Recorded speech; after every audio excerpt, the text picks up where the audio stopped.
Dedicated, determined, dependable. This is News 10 ABC. Good evening, and thank you for joining us. I'm Melissa Streeter. And I'm Tim Lake. Some very powerful winds and heavy rain blow through the capital region tonight. Now, here is video of torrential rain we caught in the News 10 ABC mobile storm tracker just before 10 o'clock tonight. The storm left behind a lot of damage, and right now, thousands of people are without power. Cap is here with the details on the storm. Cap. All right, guys, I want to give you kind of a quick snapshot of what's going on right now. We can hear more rumbles of thunder here.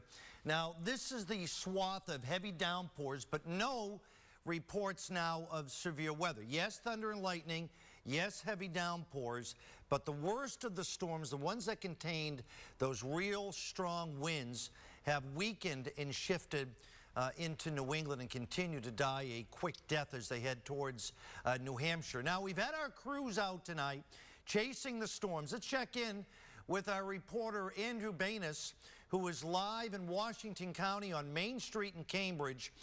One of those strong storms moved through Washington County and really pounded that area with high winds. Andrew, what do you got?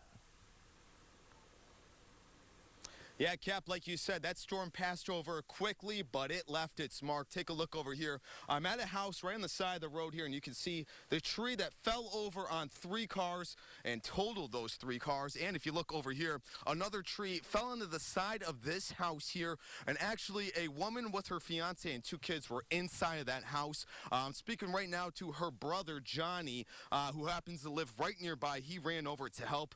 Johnny, tell me just what was going through your mind when you saw the storm hit, when you saw what happened to your sister's house. So it all kind of happened, really quick. But I just remember my mom screaming, "Your sister's calling," and she's screaming on the phone. So then I realized the tree had fallen after all the noise. So I just quickly jumped in the clothes that I had and put my rubber boots on. And I ran to the front of her house, and there was this tree right up against her door, and I could just see her in the window with the, bawling. And I was just glad to get the door open and get her and the kids and everyone out. Everyone out safely. We actually have your sister here too, Brittany. Come on over. Brittany, when you were inside the house, walk us through what happened from your point of view in there. Okay, so I was on the couch, and I had my one baby in the bassinet, and everything went black. The power went out, the carport hit against the house, the trees fell down. My fiance and daughter were upstairs sleeping right where the tree had fallen, and all I could picture was the roof was on them. I was screaming my lungs out. All of a sudden, I hear my brother at the door, and I'm just so thankful that he was able to help us out. Yeah, fortunately, everybody got out safely, but you must have been scared in a moment. Luckily, your brother there to help get you out. This is just some of the damage all across the capital region.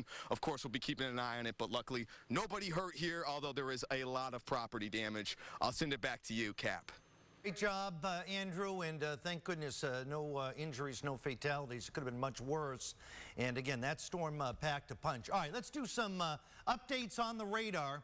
And I just want to point out, east of Albany now, into the northern Berkshires, we have some clusters of thunder and lightning, quite a bit more in the way of lightning, extending back through Albany into the Helderbergs, some heavy rain.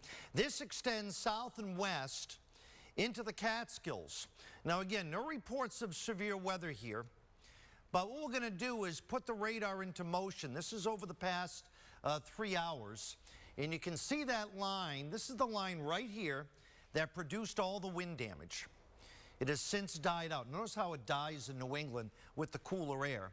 Now we're going to have to watch this band of heavy rain, some embedded thunderstorms sliding up behind it. So we're not out of the woods in terms of heavy rains, but in terms of the severe weather that has shifted eastward. So again, more wet weather tonight, some rumbles of thunder, but I do not expect any more high winds.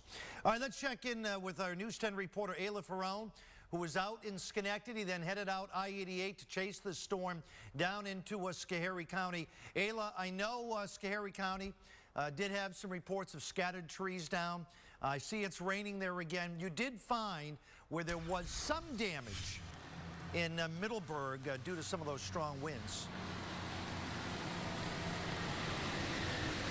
Yeah, Absolutely, Cap. We are here on Main Street in Middleburg. You can see this is a pretty large part of this tree that has come down here. It even appears to have some burn marks on it. So I'm not sure if it got struck by lightning, but that's certainly what appears to have happened here. Crews must have gotten out here pretty quickly to clean this up, because you can see this large part of this tree is cut up a little bit, and there is some sawdust across the road. So this might have been across the road at some point, but it seems like crews are doing a pretty good job getting out here and making sure to get everything cleaned up as quickly as possible. At the beginning of this live shot, you did just see a fire truck go by. We've also seen some DOT crews, some National Grid crews, as well as a trooper out here. You know, everyone, as far as emergency responders out here tonight, making sure that everyone does stay safe. But of course, continue to track this storm for you. The rain does seem to be letting up a little bit here. A couple bursts of heavier rain here or there, but as you said, Cap, it seems like the worst of it is over. For now, I'm reporting live in Middleburg. Ayla Ferrone, News 10 ABC. Thank you, Ayla. And Cap will be back with more later in the newscast.